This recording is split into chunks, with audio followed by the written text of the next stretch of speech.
Le Moyen-Âge est à la mode et j'en suis très heureux parce que je crois que cette époque a été absolument décisive. Je t'ai dit qu'elle soutenait sa thèse le 28 ? Une thèse sur quoi ? Les chevaliers paysans l'ont mis au lac de Paladru. Au lac de Paladru ! Passion médiéviste, l'histoire médiévale vue par ceux qui l'étudient.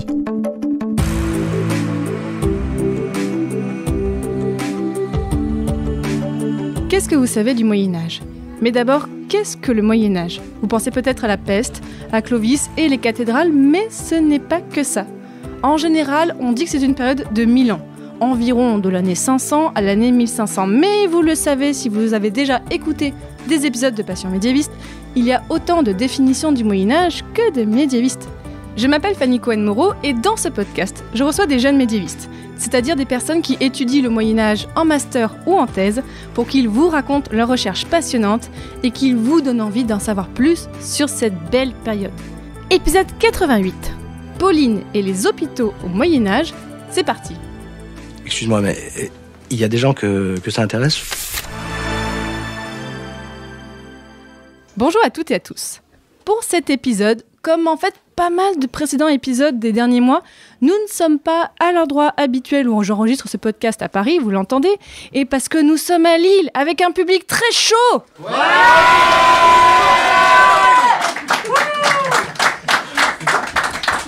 Et oui, nous enregistrons à la Boulangerie-Bar à Lille et aujourd'hui, donc pour cet épisode, on fera un épisode qui est à la fois social, archéologique et bien sûr médical. Nous allons parler des hôpitaux. Et mon invitée aujourd'hui, c'est Pauline Triplet. Bonjour Pauline. Bonjour Fanny. Donc Pauline, tu as fait un mémoire de M2 sur la fondation et administration de l'hôpital Saint-Jean d'Edin. Edin ou Edin d'ailleurs ? Edin. Au XIVe siècle. Donc tu étais à l'université de Lille, sous la direction de Élodie Lécupre Desjardins et Mathieu Viva. Et donc maintenant tu es en thèse sur un sujet qui a un lien, on le verra tout à l'heure.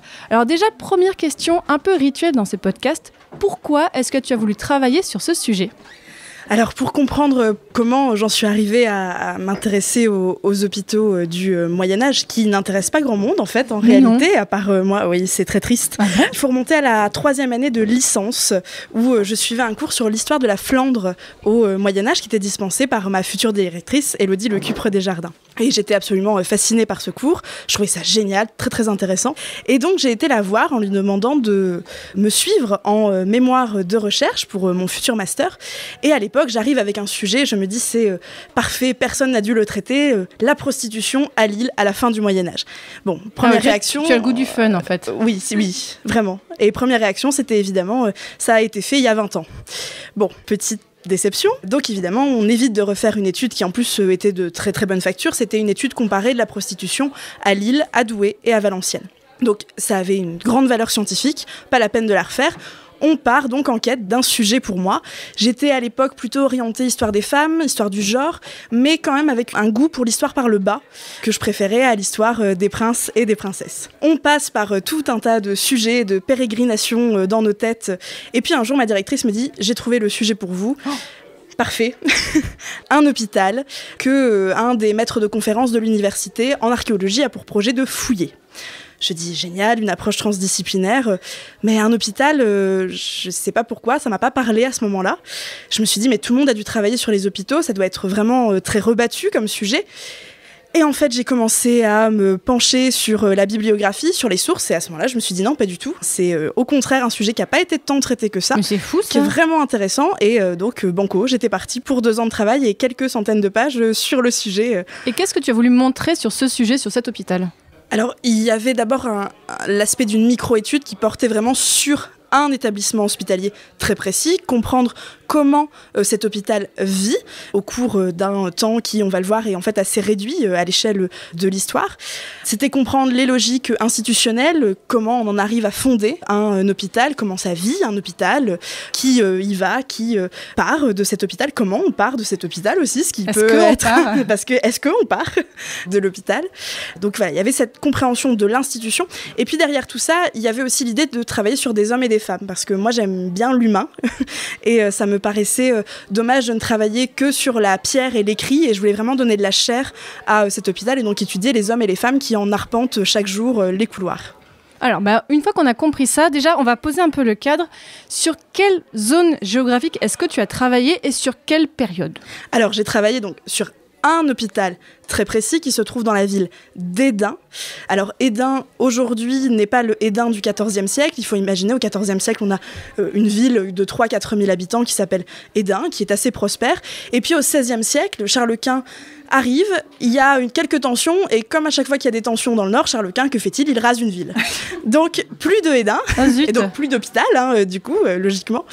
Et un nouvel Hesdin renaît de ses cendres à quelques kilomètres de là. Et donc aujourd'hui, si vous regardez une carte du Pas-de-Calais, vous avez Hesdin, qui est le nouvel Hesdin du XVIe siècle, et vous avez Vieil Hesdin, qui est le Hesdin du XIVe siècle sur lequel moi j'ai travaillé. Donc Hesdin, c'est où par rapport à Lille, par exemple ? C'est à peu près une bonne heure de Lille en partant vers la côte, vers la mer. Si vous allez à la plage, vous pouvez très bien vous arrêter à Hesdin et ne pas voir l'hôpital, du coup, qui est sous terre, rasé, bien caché sous quelques tonnes de terre et quelques arbres aussi. Oui, parce que quand on fait des fouilles, on remet la terre après par-dessus. Non, il n'y a pas eu de fouilles, justement. Il n'y a pas eu de fouilles qui ont été menées, le chantier n'a jamais eu lieu, donc l'approche archéologique n'a jamais pu voir le jour. Il y avait uniquement une approche archivistique. D'accord. Alors, et du coup, sur quelle période est-ce que tu as travaillé ? Est-ce que tu peux peut-être nous poser un peu le cadre historique général de cette période ? Alors, on est à l'époque chez les derniers Capétiens, donc on est avec Philippe IV le Bel et ses 3 fils, alors très connus puisque vous avez peut-être lu ou vu Les Rois Maudits. Ou écouté Superjoute Royale. Ou écouté Superjoute Royale, évidemment. Donc on est dans une époque vraiment marquée par la fin du règne des Capétiens et une époque aussi de grande tension politique puisque dans les années 1314, les nobles du royaume se révoltent contre le roi. Ils estiment qu'il est bien trop oppressif, qu'il est trop dur. Et donc tous les nobles du royaume vont se révolter. Un an après, 1315, partout dans le royaume, la révolte cesse, sauf en Artois, où évidemment la révolte continue, parce que dans le Nord, on aime les révoltes au Moyen-Âge. Et Mao est même contrainte de quitter l'Artois. Mao d'Artois, qui gouverne le comté à l'époque, est contrainte de quitter le comté, d'aller quelques années dans son hôtel parisien, l'actuelle Tour Jean-sans-Peur, si vous connaissez un peu Paris.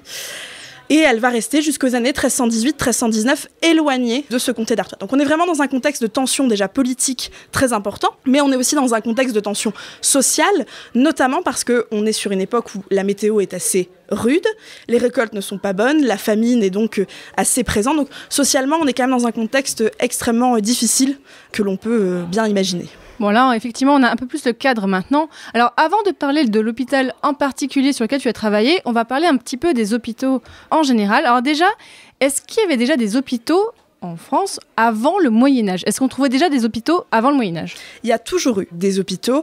Dès l'Antiquité, on va trouver des lieux de soins. Alors ça va prendre différentes formes. Ça peut être des hôpitaux militaires. Donc là, on est sur des choses qui sont itinérantes, évidemment, qui suivent les soldats et puis qui soignent dans l'urgence. Mais on a aussi des maisons médicales, des temples aussi, où on a des lieux de soins.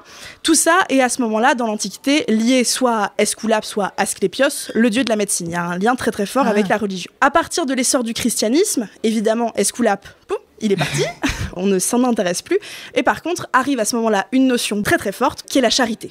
La charité, elle a une grande importance au Moyen-Âge. C'est l'idée de prendre soin de ceux qui en ont besoin. Et donc, on va créer des structures qui sont à l'époque gérées par des ecclésiastiques uniquement et qui vont accueillir des hommes et des femmes qui en ont besoin physiquement, qui sont dans une détresse financière ou toute autre forme de détresse. Ils vont pouvoir aller dans ces lieux qu'on appelle hôpitaux. Alors justement, à quel moment est-ce qu'on voit vraiment des hôpitaux se créer au Moyen-Âge ? Est-ce qu'il y a un moment de bascule ? Alors, il n'y a pas de moment de bascule, on comprend qu'il y a vraiment une continuité entre les structures de soins que l'on a dans l'Antiquité, les premiers hôpitaux qui apparaissent au début du Moyen-Âge, et ce qu'on va connaître à la fin du Moyen-Âge. Par contre, il y a un moment, vers les 12e, 13e siècles, où il y a un immense changement. C'est ce qu'on appelle le phénomène de floraison hospitalière, puisque dès les 12e et 13e siècles, la charité est si importante, ça devient une notion essentielle. On est très charitable. On est très, très charitable, et donc comme on est très charitable, on donne beaucoup d'argent. Et comme on donne de l'argent, évidemment, là, les hôpitaux fleurissent. Il y en a absolument partout. Ça pousse comme des champignons. Et donc, évidemment, on a ce phénomène d'expansion. Et donc, c'est pas tant la fonction même du lieu qui va changer. Ça reste toujours un lieu où on prend soin, ou un lieu d'assistance. Mais par contre, leur nombre change considérablement. Vous pouvez pas ne pas tomber sur un hôpital en vous baladant dans les différentes villes et campagnes du Moyen-Âge. Alors, comment est-ce qu'on définit et comment on peut décrire un hôpital au Moyen-Âge ? Alors, pour la définition, on dirait que c'est un lieu d'assistance qui prend soin des âmes et des corps. Et vraiment dans cet ordre-là. C'est d'abord les âmes et ensuite ce sont les corps. Il n'y a pas de médecin dans les hôpitaux au Moyen-Âge. Il faut imaginer que vous êtes soigné par des meskines, donc des servantes de l'hôpital, qui ont une connaissance pratique de la médecine. Et ce n'est qu'au XVIe siècle que vous avez des professionnels de santé qui arrivent dans les hôpitaux. Donc avant, on a vraiment cette notion plus spirituelle de l'aide. On va savoir vous soigner des plaies, évidemment, prendre soin des maux les plus courants. Mais dès que c'est un peu plus compliqué, on fait appel à des médecins extérieurs. Donc on voit qu'il n'y a pas de dimension médicale du lieu à l'époque. Et est-ce que ce but des hôpitaux, est-ce que ça évolue au Moyen-Âge quand même? Parce que tu as dit les médecins arrivent au XVIe siècle, mais est-ce qu'on a d'autres évolutions après ce XIIe et XIIIe siècle où on a ce basculement, où on voit une floraison de construction d'hôpitaux? En fait, il faut comprendre que pourquoi est-ce qu'on a un plus grand nombre d'hôpitaux? C'est parce qu'à l'époque, on encourage les princes, surtout les princesses, les bourgeois, surtout les bourgeoises, c'est très genré comme approche, à donner de l'argent pour fonder des établissements hospitaliers. On a une volonté vraiment d'affirmer la place du laïc dans ce système hospitalier. Et donc, la mission primaire ne change pas. Ça reste toujours de soigner les pauvres malades, comme on les appelle à l'époque. Par contre, la différence, vous vous doutez qu'entre un ecclésiastique qui va prendre soin des malades et une princesse qui fonde un hôpital, le but qu'on met derrière la fondation n'est pas tout à fait le même. Une princesse qui fonde un hôpital comme Mao va par exemple fonder l'hôpital Saint-Jean-d'Esdins sur lequel j'ai travaillé, il y a d'abord un but qui est un but, on dirait philanthropique, c'est un peu anachronique, mais en tout cas de salut de sa propre âme. On est dans une vraiment époque, un lien avec la religion là, profondément. On est évidemment dans l'époque du purgatoire, c'est très très important. Et donc, on met en place une sorte de mathématique du salut. Dans cette mathématique du salut, fonder un hôpital ou donner beaucoup d'argent pour créer un hôpital, alors là, c'est un très très bon investissement, quand même. Placement très rentable pour le coup. Parce que devant Saint-Pierre, là, c'est l'aller simple direct pour le paradis, très clairement. Donc, on a d'abord, dans les buts de l'hôpital, il y a sauver les pauvres, il y a prendre soin des pauvres, mais il y a aussi sauver les riches, très clairement. D'ailleurs, il y a cette phrase dans l'Évangile selon saint Matthieu, « Il est plus facile pour un chameau de passer par le trou d'une aiguille que pour un riche d'entrer au royaume de Dieu. » Donc ça montre quand même l'importance de ce calcul, de cette mathématique du salut. Et après, il y a quand même aussi des logiques qui sont propres à chaque établissement. Typiquement, dans le cas de mon hôpital est fondé en 1318. 1318, c'est le moment où la révolte des nobles en Artois commence à se calmer. Ça va, Mao pense à revenir en Artois, dans son comté. Et bizarrement, au moment où elle dit « je reviens en Artois », bam, elle fonde un hôpital. C'est pas anodin, c'est aussi un geste politique. C'est qu'elle veut laisser sa trace. Complètement. Et en plus, Esdins, pendant que Mao était bien loin à Paris, à un moment s'est dit « ah, est-ce qu'on trahirait pas la comtesse ?» Donc évidemment, quand elle revient, elle met son hôpital, c'est dire « ouais, les gars, faites gaffe, je suis là. » Surtout qu'à Esdins, il y a le palais de Mao d'Artois. Donc c'est un lieu qui est évidemment stratégique. Donc vous voyez qu'il y a une logique qui est globale dans les missions des hôpitaux, mais il y a aussi des logiques qui sont propres à chaque établissement, évidemment. Tiens, parle-nous un peu plus en détail effectivement de l'hôpital d'Esdins. Comment il est, là, une fois qu'il est fondé par Mao, qu'est-ce qui est mis en place ? Alors, en 1318, Mao fait son deuxième testament, puisqu'on fait plusieurs testaments au Moyen-Âge. Dans ce testament, on le modifie au cours de la vie. Déjà, si à un moment, on sent qu'on va... on fait un premier testament, et puis 10 ans plus tard, on se dit « ah, je commence à pas me sentir très bien, il y a risque que je meure », bam, on refait un testament, on le remet à jour. Et donc, ça permet aussi de mettre à jour ses ambitions personnelles qui sont affichées dans le testament. Le testament, c'est un document qui est aussi politique. Oui, parce que peut-être qu'on a changé d'alliance politique entre-temps et tout ça. Oui, parfois, ou bien on va se dire « oui, mais non, à l'époque, j'étais un peu plus guerrière que ça. Maintenant, bon, je sens que la mort approche. Rapprochons-nous des établissements de charité. » Le calcul pour aller... Le calcul, on revient à cet investissement. Donc Mao va faire 3 testaments au cours de sa vie. C'est dans son deuxième testament qu'elle choisit de fonder Saint-Jean-d'Esdins. Et en fait, le testament est réalisé avant la mort de Mao, puisque dès 1321, on lance le chantier de l'établissement, chantier qui va s'achever en 1323, et très précisément le mardi 5 juillet 1323. Donc on va bientôt fêter son anniversaire à cet hôpital. Les portes de Saint-Jean ouvrent pour les pauvres malades édinois. Et donc, qu'est-ce que tu sais de comment était cet hôpital à cette époque ? Alors, comme justement, il n'y a pas eu de fouilles archéologiques, je ne peux me baser que sur mes documents comptables que j'ai étudiés pour faire mon travail de mémoire. Donc, d'après ce que j'en sais déjà, quand on arrive face à l'hôpital, il y a une très grande porte, une clôture, c'est pas du tout un espace ouvert. Cette porte est très très importante parce que c'est vraiment la séparation entre le monde de l'hôpital et le monde extérieur. C'est pas un monde qui est si ouvert que ça, l'hôpital. Et cette porte, elle ne ressemble pas à n'importe quoi, c'est une porte qui est en bois évidemment, avec un tour en pierre blanc et les visseries sont blanches. J'avais trouvé ce détail, ce qui n'intéresse que moi, très très clairement. Mais ce qui montre quand même le soin esthétique de cette porte. Et au-dessus de la porte, un tympan sculpté avec Saint-Jean entouré par des pauvres. Alors comment est-ce qu'on représente les pauvres à Hesdin au XIVe siècle? Ça, on ne le saura jamais puisqu'on n'a pas le tympan sculpté du portail. Mais donc c'est le premier élément que vous voyez, ce Saint-Jean sculpté entouré par des pauvres au-dessus de la porte. Puis vous rentrez et alors là, vous avez une disposition qui vraisemblablement est assez similaire à ce qu'on trouve dans les autres hôpitaux septentrionaux à l'époque. Donc vous avez déjà une grande salle qu'on appelle la salle des malades qui prend la forme d'une halle hospitalière. Alors si vous êtes déjà allé aux hospices de Beaune en Bourgogne, vous voyez à quoi ça ressemble. Ça fait vraiment comme une grande nef d'église sans les transepts. Et pour les Lillois, puisqu'on est à Lille, après tout, un peu de chauvinisme. Tout à fait. Si vous êtes passé par le musée de l'Hospice Comtesse, vous voyez aussi à quoi ressemble donc cette grande halle hospitalière où on trouvait les lits des malades. Et d'ailleurs, les malades allaient dans leur lit et n'en sortaient pas pendant toute la durée de leur séjour, sauf pour prendre des bains ou certains soins. Donc ça, c'est le cœur vraiment de l'hôpital. Après, vous avez des espaces liturgiques, évidemment. La religion a aussi un rôle très important. Ça peut être soit un autel qui est dans un coin de la salle des malades, soit une chapelle complètement indépendante dans l'enceinte de cet hôpital. Vous avez ensuite des espaces de travail, des cuisines, des appartements où on va trouver des bureaux pour la partie un peu plus administrative. Et puis après, vous avez du stockage, évidemment. Un cellier pour mettre les fûts de vin, un cellier pour mettre les différents aliments. Donc vous avez tous ces espaces plus logistiques qui sont évidemment très importants dans un lieu de travail. Alors si on revient un petit peu aux hôpitaux en général, et bien sûr tu vas pouvoir distiller des exemples à partir de l'hôpital que tu as étudié, mais déjà en général au Moyen-Âge, où étaient construits les hôpitaux? Est-ce que c'est plutôt implanté dans le tissu urbain, on est proche de la ville, ou est-ce que ça pouvait être au contraire un peu en périphérie? Il n'y a pas de règle sur... non, désolé. Réponse un peu difficile. Il n'y a pas de... Ça dépend, merci. Il n'y a pas de règle sur où on implante un hôpital. Par contre, il y a une certaine logique.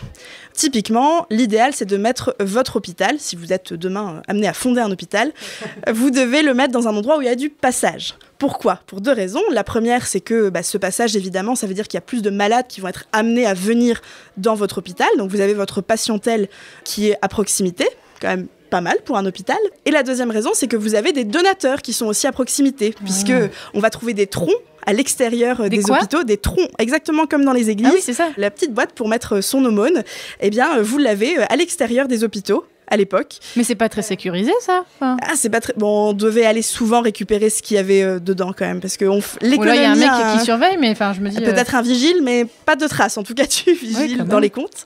Mais en tout cas, on a quand même ce tronc pour amener des rentrées financières aussi à l'hôpital. Donc, d'où l'intérêt d'être pas très loin de la foule, puisque ça vous amène et des patients et des sous. Donc là, c'est jackpot, quoi. Donc là, tu nous as dit effectivement, est-ce qu'il y avait un plan classique en général pour les hôpitaux? Tu nous as dit avec l'hôpital d'Hesdin, mais est-ce qu'on trouve peut-être des choses en plus selon les hôpitaux dans le Nord ou même en général en France?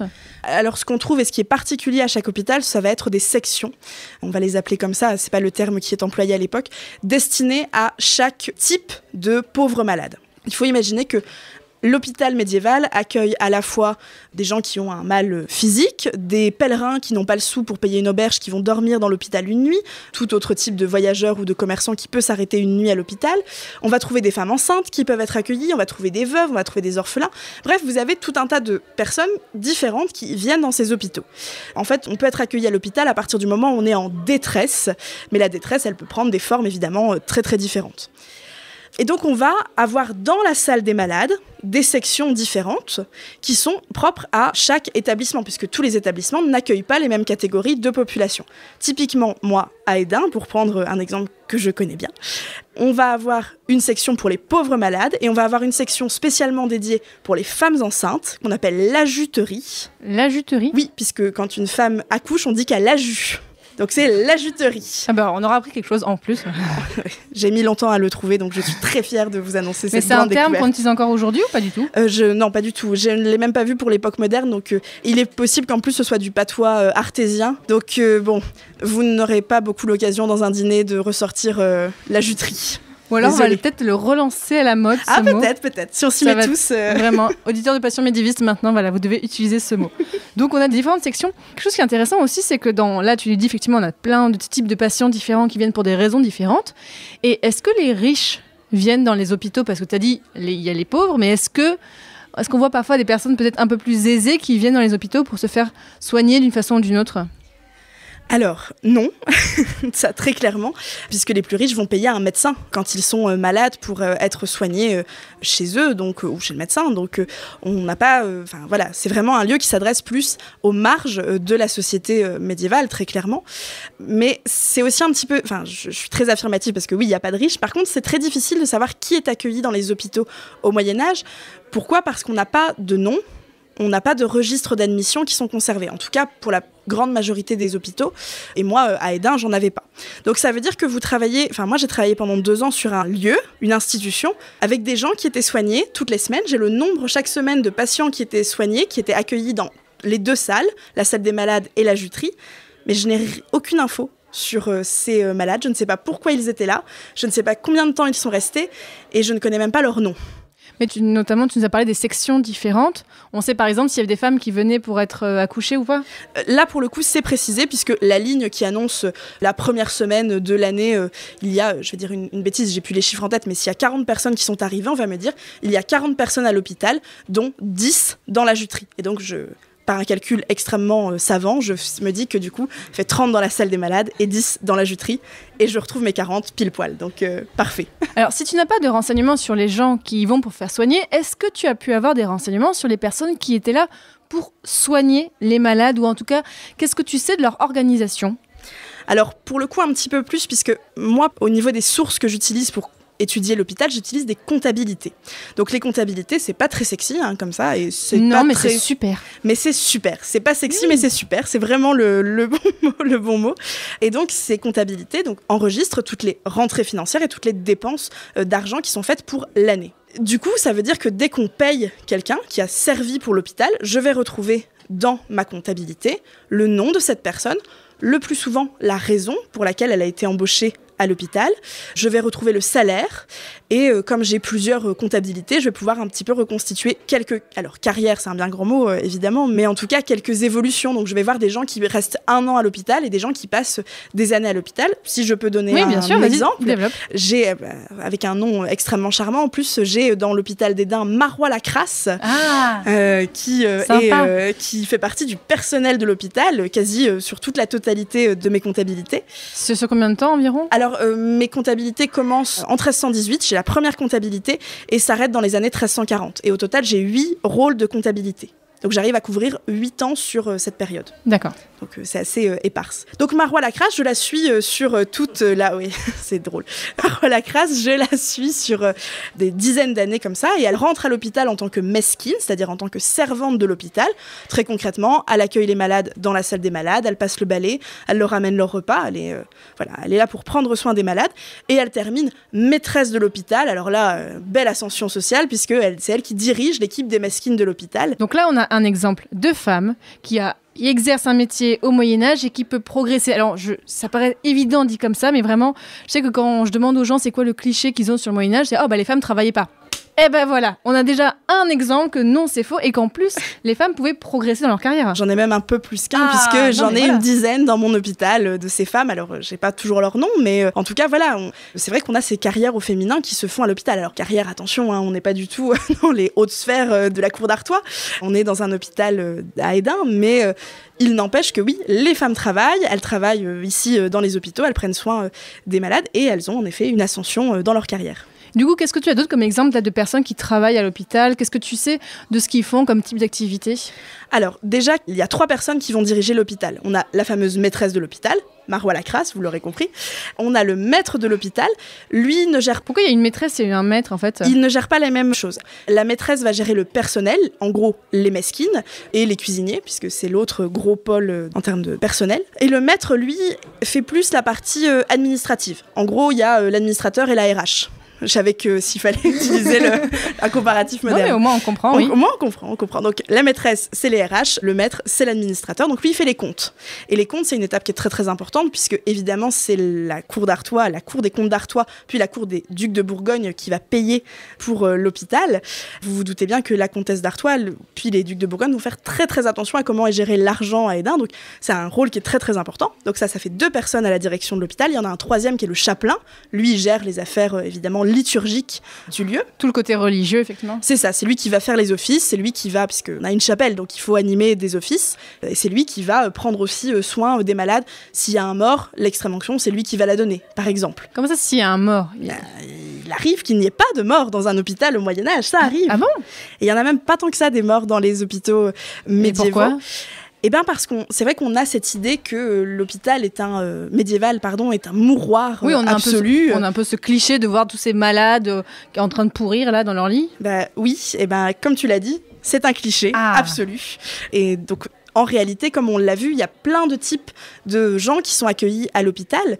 Et donc, typiquement, un voyageur qui est accueilli pour la nuit à l'hôpital parce qu'il n'a pas de quoi se payer une place, une chambre dans une auberge, lui, il va savoir ressortir sans trop de problèmes de l'hôpital. Quelqu'un qui entre parce qu'il a une petite plaie infectée, on va savoir le soigner. Donc, une femme enceinte, elle ne meurt pas systématiquement quand elle accouche au Moyen-Âge, malgré, ce qu'on peut en dire. Ça fait 1 sur 4, non? C'est ça. Donc, il y en a quelques-uns quand même qui arrivent à sortir. Oui. Donc, quelques mères et quelques enfants qui arrivent à sortir de l'hôpital sans trop de soucis. Donc, voilà, tous ces gens vont sortir. Moi, pour mon hôpital, j'ai une dizaine de décès par an, en sachant qu'on accueille une trentaine de personnes par semaine, entre 30 et 40 personnes par semaine. Donc je vous laisse faire les calculs, auditeurs, auditrices, mais on est pas mal quand même. Oui, on est sur un très très bon ratio, effectivement. Mais alors, est-ce que du coup, tu as quand même des renseignements sur ce qu'on soigne ou pas du tout? Parce que qu'est-ce qu'on sait peut-être sur les maladies qui étaient à l'époque? Est-ce que c'est seulement des blessures, comme tu as dit, ou est-ce que tu as rien du tout là-dessus? Et là, on va rentrer dans mes grandes frustrations de travail de recherche. Exactement comme pour les noms des malades, je ne sais pas pourquoi ils sont accueillis à l'hôpital. Donc, je n'arrive même pas à savoir, par exemple, la proportion de gens qui sont accueillis parce qu'ils ont besoin d'un toit pour la nuit ou la proportion de gens qui sont accueillis pour une raison médicale. J'arrive éventuellement à savoir le nombre de femmes enceintes qui sortent de l'hôpital, puisque ça, j'ai les chiffres pour le coup, pour pas mal d'années. Mais comme du coup, je ne sais pas pourquoi ils sont accueillis. Je me suis dit, de manière très fine, je vais aller regarder dans les comptabilités les achats de matériel qui ont été réalisés. Et je vais voir plein de matériel, plein d'instruments médicaux et autres. Et pas du tout, rien du tout. On a des fioles, à un moment, qui peuvent servir pour du médical. On a quelques épices qui peuvent servir pour faire... on va se servir d'épices ou d'herbes pour faire des bains qui peuvent guérir ou soulager certains problèmes de santé, ou des tisanes, des grogs, en gros, qu'on va pouvoir avaler pour soigner. Mais voilà, j'en sais pas beaucoup plus sur la manière dont on est soigné. Ce que je sais par contre, c'est que quand nos mesquines, nos servantes ne savent pas soigner, elles font appel à un médecin ou un boucher ou un barbier. Dans quoi ? Oui, voilà. On a les 3 noms qui sont convoqués dans mes comptes. Un boucher, c'est comme on dit un boucher qui s'occupe des animaux ? Oui. Okay. On ne sait pas pourquoi il est venu après, mais on sait que c'est pour un malade. Voilà, oui. Je n'ai pas plus de mentions. Donc on a des médecins qui viennent à l'hôpital, ou bouchers ou barbiers.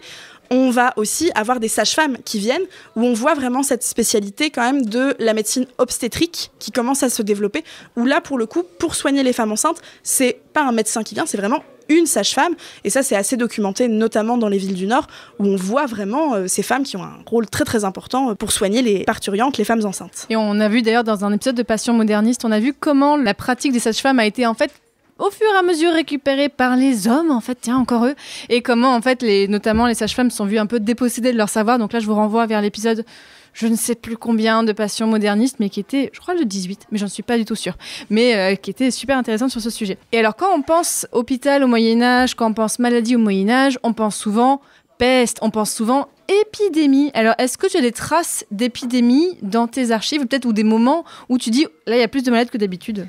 Alors, 2 réponses. Est-ce que j'ai des traces d'épidémie ? Non. Triste, parce que je ne suis pas sur exactement la bonne borne chronologique, par exemple pour les grandes épidémies de peste du milieu du XIVe siècle, donc mes sources terminent un tout petit peu trop tôt pour voir ça. Par contre, est-ce que j'ai des moments où on voit plus de malades qui arrivent dans l'hôpital ?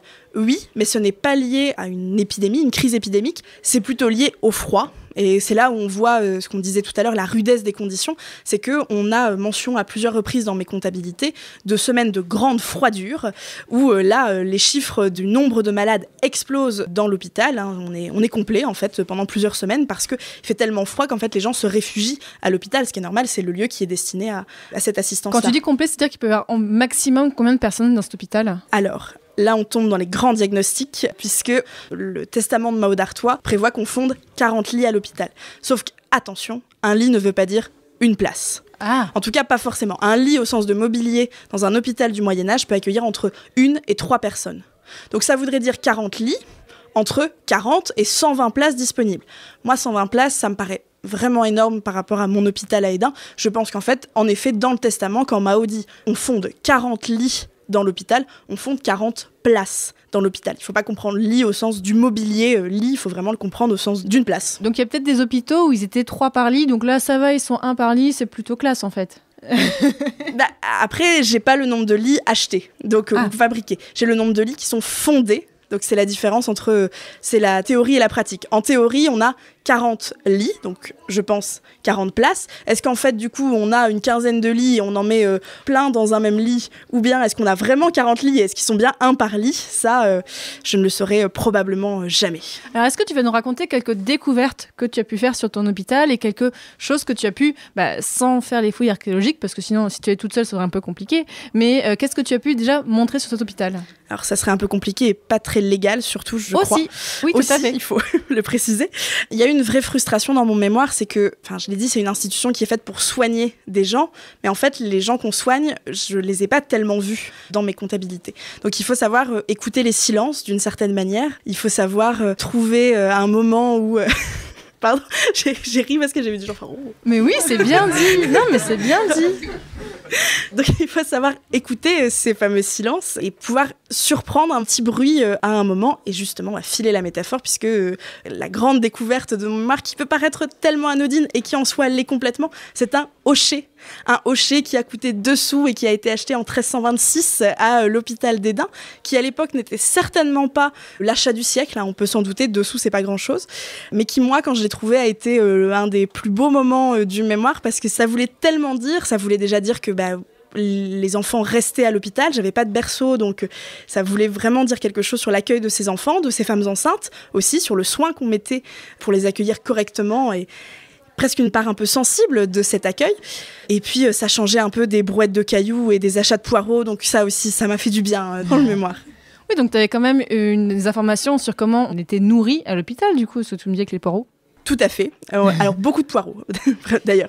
Non, en effet, ça, pour le coup, comme c'est une dépense qui est réalisée quotidiennement, puisqu'il y a plein de bouches à nourrir dans cet hôpital, autant du personnel que des malades, dans mes comptabilités, il y a beaucoup d'achats de nourriture. Alors, ça ne représente pas tout ce qui est consommé à l'hôpital, puisque quand on fonde l'hôpital, on va lui donner des animaux, on va lui donner des terres cultivables, des potagers, des vergers, pour qu'on n'ait pas à acheter toutes les denrées, puisque l'hôpital, c'est une économie. Et donc, on fait attention à justement doter l'hôpital de ce type d'infrastructure pour lui permettre de subvenir à ses besoins. Donc, on va avoir des achats de nourriture, on va avoir des traces de certaines terres cultivables, et donc on arrive à peu près à reconstituer quelques repas, ou en tout cas quelques idées de menus qu'on pouvait servir à nos pauvres malades au XIVe siècle, et d'ailleurs dont des choses qui peuvent nous paraître assez surprenantes, notamment au moment de fêtes. Typiquement, juste avant le carême, pour carnaval, on va manger des flans et des beignets à l'hôpital, alors qu'on l'imagine pas forcément comme ça. Des flans et des beignets comme aujourd'hui? Exactement comme aujourd'hui. Non. Oui. Oh, c'est bon, j'ai faim maintenant. Et je sais pas si tu as pu percevoir ça dans tes sources, mais est-ce que tu penses que c'était bien géré, cet hôpital? Est-ce que tu as vu des détournements de fonds publics? C'est maintenant, le dire, faut en parler. Je n'ai malheureusement aucun scandale à lever sur Saint-Jean-d'Hesdin. Au contraire d'ailleurs de pas mal d'autres hôpitaux, parce que les hôpitaux, la gestion est souvent... il y a pas mal d'articles d'historiens qui ont travaillé sur des cas très particuliers où soit on détourne les fonds, soit on tape sur les malades, soit on vole du vin. Il y a plein de choses qui se passent dans les hôpitaux. Ça donne pas envie d'aller dans un hôpital, en fait. Pas du tout envie. Mais le mien, écoute, aucune malversation.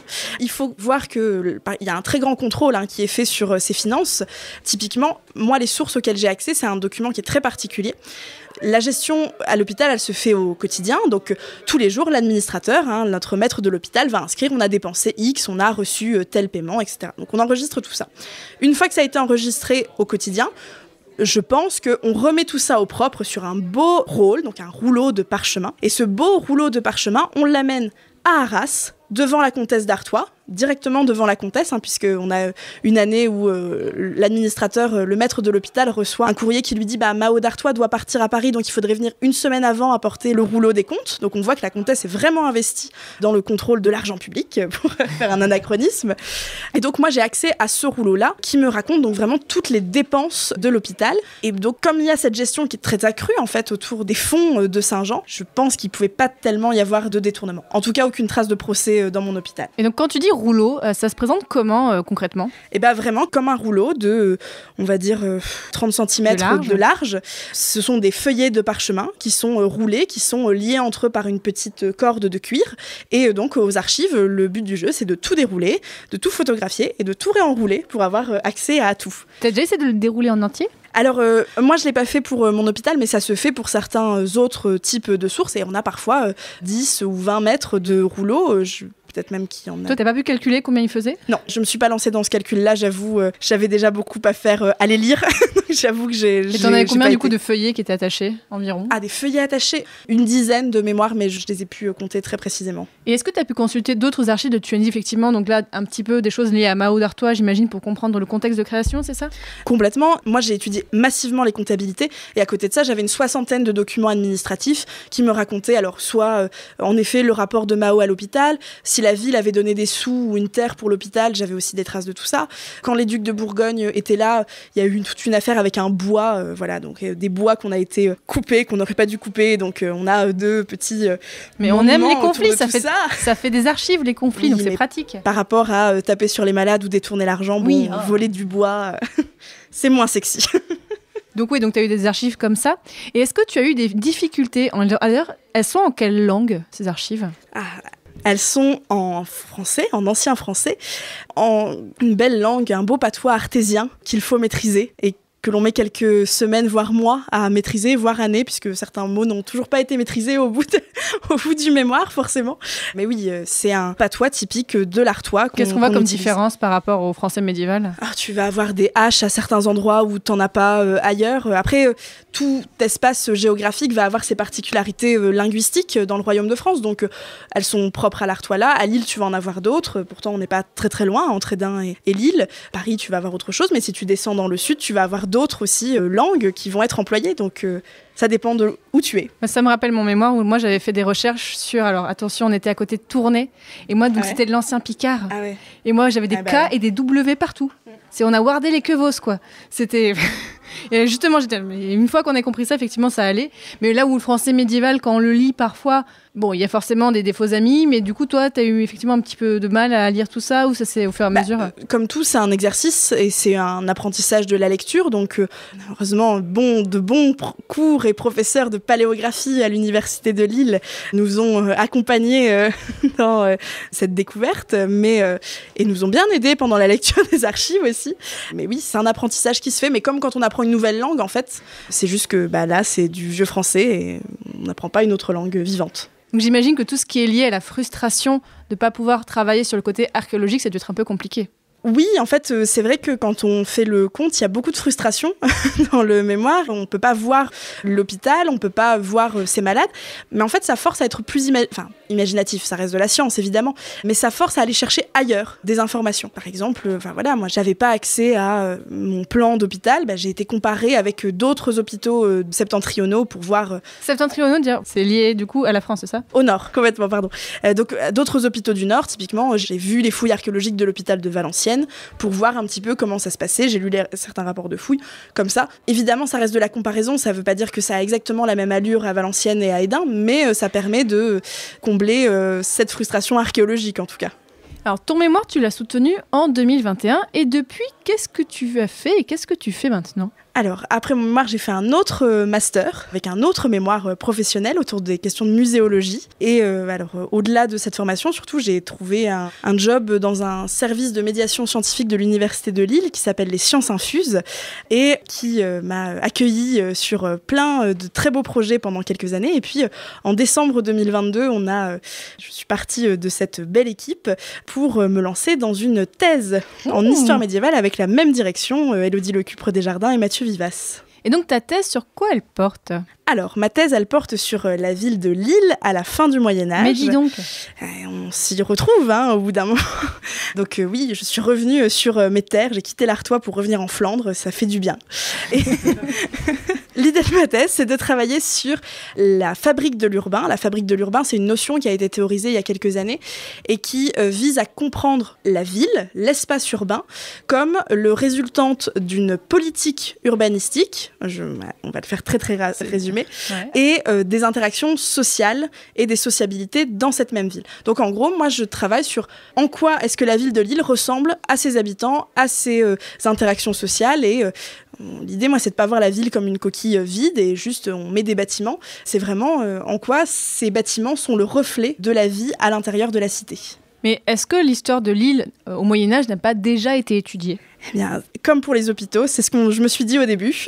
Mais non. Et en fait, non, pas du tout. Enfin, c'est une histoire qui, par rapport à d'autres villes belges comme Bruges, Gand, Bruxelles, a été largement moins étudiée. Le dernier gros travail de synthèse sur l'histoire de Lille qui a été fait, c'est les années 70, avec l'histoire de Lille par Traînard. Et depuis, en fait, il y a quelques articles qui ont été faits, quelques petits colloques, quelques petites journées d'études. Mais voilà, il n'y a pas eu un gros travail de thèse, il n'y a pas un livre qui est sorti, en tout cas pas de bonne qualité, sur Lille récemment, au Moyen-Âge. Donc, il fallait refaire. Et je veux bien que tu nous parles, parce que c'est assez spécifique, de comment ta thèse est financée, parce que tu m'en as parlé tout à l'heure avant qu'on commence, et j'avais jamais entendu parler de ce cas-là. Tu es la première que je reçois, je crois, qui a ce cas-là. Est-ce que tu peux nous expliquer ? Je suis contente d'être la première sur ce micro à avoir une thèse qui s'appelle une thèse CIFRE. Une thèse CIFRE, c'est un partenariat de recherche qui est fait autour d'un projet de thèse et qui réunit 3 acteurs. Le premier, une doctorante ou un doctorant, moi. Ouais. Puis un laboratoire, moi dans mon cas le laboratoire IRIS de l'Université de Lille, et une collectivité ou une entreprise, moi dans mon cas la ville de Lille. Et donc le principe de cette thèse, c'est qu'en fait moi je travaille pas à l'université, je travaille à la ville de Lille, et la finalité de la thèse, c'est non seulement d'avoir un écrit scientifique, mais aussi d'avoir pas un projet professionnel, mais en tout cas de développer un autre projet, et dans mon cas, ce sont des outils de médiation et de valorisation du Lille médiéval, parce que je ne sais pas si tout le monde est lillois dans la salle ou si tous les auditeurs connaissent parfaitement Lille, mais en fait, le Lille du Moyen-Âge, il était très très important, c'est une très grande ville au Moyen-Âge, mais on ne la voit plus beaucoup quand on regarde. S'il y a quelques pavés sur la Grand Place qui sont perdus, Saint-Maurice et l'Hospice Comtesse, mais en dehors de quelques bâtiments et une chapelle à Riour, pardon, j'ai été rattrapée au On se fait engueuler par le public. J'allais me faire disputer. Donc, je pouvais pas tous les citer. Mais, voilà, à part quelques traces éparses de ce passé médiéval, on voit plus grand-chose de cette ville. Et donc, l'idée, c'est de la faire revivre aussi pour les gens qui permettent au grand public, d'appréhender cette ville médiévale qui n'a plus de donc de faire plus de panneaux explicatifs dans les rues pour parler de l'histoire médiévale de Lille et tout ça. Il faudra revenir dans quelques années voir le résultat de ces dispositifs. Mais Fanny. En vrai, tu sais que moi, j'aimerais bien... Alors... C'est très rare que je fasse ça dans ce podcast. Mais je t'invite officiellement dans quelques années à revenir dans Passion médiéviste. On refera un live dans quelques années. J'espère que je serai encore Passion médiéviste. J'espère que tu seras encore partante pour faire un épisode avec toi à nouveau pour que tu nous parles de tes recherches, parce que je trouverais ça hyper intéressant. Puisqu'en plus, ça n'a pas été beaucoup fait. Eh ben, si on peut valoriser encore plus l'histoire médiévale de Lille, en faire du lobbying médiéval à Lille... Évidemment. Comment ne pas vouloir faire ça ? Donc c'est hyper rare, parce que, auditeur, auditrice, il y a une fois, récemment, Elena, que j'ai reçue une deuxième fois, parce qu'en plus c'était sur un sujet totalement différent, eh bien, officiellement, bon là, en fait, pour rien vous cacher, auditeur, auditrice, au début, quand on m'a conseillé de t'appeler, c'était justement pour parler du Lille médiéval. Mais comme tu m'as dit, je viens de commencer. Alors par contre, je travaille sur les hôpitaux. J'ai fait « Ah, mais ça m'intéresse aussi, les hôpitaux !» Donc voilà, Pauline, officiellement, je t'invite à revenir dans Passion médiéviste pour que tu me parles du Lille médiéval. Ça sera super. Je suis ravie, et on reparlera des hôpitaux, parce que les hôpitaux à Lille, il y a beaucoup de choses à en dire. On tease quelques années avant le... C'est ça, non mais... Sachant que cet épisode, en plus, alors normalement, mais va sortir 8 mois après son enregistrement, donc déjà, mais on est sur un rapport timeline, c'est bon, c'est moi, Doctor Strange, c'est moi. Mais déjà, est-ce que tu peux peut-être justement nous teaser sur quoi est-ce que tu as déjà commencé à travailler pour ta thèse ? Vraiment les premières choses, voilà. Tu as commencé il n'y a pas très longtemps, mais quand même. Alors, non, j'ai commencé il n'y a pas très longtemps. Le début d'un travail de recherche en histoire, c'est archives et bibliographie. Donc, c'est pas pas pour ceux qui voient un peu le travail qui est fait ou qui écoutent régulièrement les méthodes dans Passion médiéviste de recherche en histoire. Pas de grandes révélations. Je suis en archives et en bibliothèque. Et là, tu travailles sur quel type d'archives, par exemple ? Des comptabilités, encore.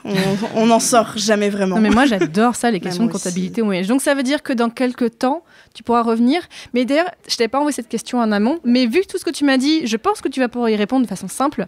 Est-ce que tu aurais des conseils pour quelqu'un qui voudrait travailler sur les hôpitaux au Moyen-Âge ? Parce que vu que c'est un sujet peu étudié, si quelqu'un, imagine, tombe sur un cas comme tu as eu, toi, avec ton hôpital, qu'est-ce que tu peux conseiller pour apprendre et pour mieux appréhender les archives sur un hôpital au Moyen-Âge ? C'est pas si évident que ça, puisque évidemment on le voit, il y a un concept général de ce qu'est l'hôpital au Moyen-Âge, il y a une idée de ce que c'est, de comment on accueille, de qui vient.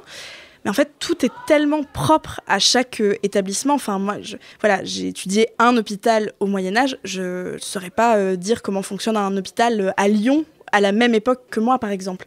Donc c'est ça qui est aussi très très intéressant, c'est que même si on a un sujet où, comme moi, la première fois on m'en a parlé, on a l'impression que oui, c'est un sujet où plusieurs choses ont été travaillées, étudiées, et au final, on se rend quand même compte que même si ça a été étudié, on peut toujours trouver de nouvelles choses quand on se plonge dans un lieu particulier. Il faut accepter d'aller se perdre un petit peu dans un espace, pour le coup, dans une institution qu'on ne connaît pas, pour...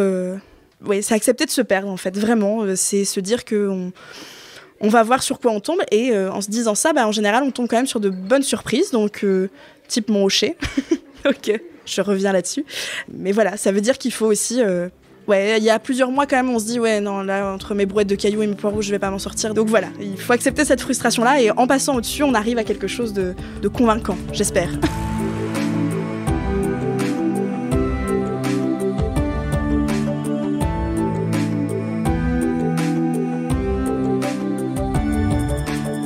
Désormais, chers auditeurs et auditrices, vous en savez beaucoup plus sur les hôpitaux au Moyen-Âge, surtout dans le nord de la France. Donc merci beaucoup Pauline Triplet et bonne continuation pour ta thèse, j'espère que ça va aller. Merci Fanny. Auditeurs, auditrices, vous le savez, toutes les informations en grande partie de ce qu'on a dit sera sur le site passionmédiéviste.fr et profitez-en d'être sur le site pour aller découvrir les autres épisodes. Merci beaucoup à la boulangerie bar. On a entendu les autres gens du bar, on a entendu plein de bruit aujourd'hui et merci beaucoup au public pour leur accueil. Et merci beaucoup aux bénévoles qui m'ont aidé à enregistrer. Merci beaucoup à Morena qui est là juste devant moi de l'épisode 66 parce que c'est elle qui m'a conseillé d'inviter Pauline comme invitée. Donc merci vraiment... Morena. Allez écouter son épisode, il est trop bien, normal, c'est un épisode de Passion médiéviste. Merci beaucoup, je tiens à remercier tous les mécènes de ce podcast qui ont permis l'organisation de cet événement public et gratuit, parce que peut-être que vous le savez, et là c'est le moment où on parle de la thune, mais c'est important, on l'a vu dans le podcast, parce qu'en fait vraiment si vous soutenez ce podcast, eh bien moi ça me permet déjà de financer mon temps de travail, parce que maintenant je peux travailler à mi-temps sur mes podcasts grâce au soutien, et vraiment imaginez que c'est comme si vous allez me payer un café par mois. Alors moi j'aime pas le café, mais du coup c'est comme si vous me payez un chocolat par mois. Vous ce sera pas grand chose, ce sera quelques euros comme ça, mais moi vraiment ça va m'aider à me sentir indépendante et travailler sur le podcast, parce qu'il n'y a pas de publicité dans ce podcast par rapport, voilà, il y en a d'autres dans des podcasts, mais en fait moi j'en ai pas. Les seuls partenariats que j'ai depuis, vraiment ça fait moins d'un an que je commence à avoir des partenariats avec des musées et tout ça, donc quand il y a un épisode qui est rémunéré, il y a des gens qui ne s'en rendent même pas compte, parce qu'en fait de toute façon c'est un sujet que je choisis moi et qui est en accord, voilà, que c'est quelque chose que j'ai envie de faire. Mais vraiment je tiens à remercier énormément les mécènes, et même si vous n'avez pas d'argent ou si vous ne pouvez pas me donner d'argent, c'est pas grave, vous pouvez déjà aider à développer ce podcast en parlant du podcast autour de vous. Voilà, vraiment, parce que imaginez que si chaque auditeur ou auditrice de Passion médiéviste arrive à convaincre une autre personne d'écouter ce podcast, mais la semaine prochaine, la France entière écoute Passion médiéviste. Donc vraiment, en fait, si vous soutenez financièrement, c'est très gentil, mais n'hésitez pas à parler du podcast autour de vous, que ce soit sur Twitter, Facebook, Instagram ou le podcast est. Donc vraiment, je tiens vraiment à remercier les personnes qui me soutiennent, même qui m'envoient des messages de soutien, parce que vraiment, comme je fais ce podcast seul, on va dire à 90%, eh bien parfois on a des moments de doute, comme toutes les créateurs et créatrices sur Internet. Donc vraiment, si vous soutenez quelqu'un qui fait de la création sur Internet ou qui partage son travail, et que vous hésitez, dire « Oh, moi je veux pas l'embêter, je veux pas lui envoyer un message », faites-le. Parce que vraiment, on a tous des moments de doute, nos moments où on n'est pas bien dans notre vie pour X raisons. Donc, envoyer un petit message, ça fait toujours plaisir. Et voilà, et j'ai fini mon moment de tire-larme, mais tout va bien, vous inquiétez pas, maintenant je vais vachement mieux qu'il y a quelques temps. Et donc je vous dis à très bientôt pour un prochain épisode de Passion médiéviste. Salut!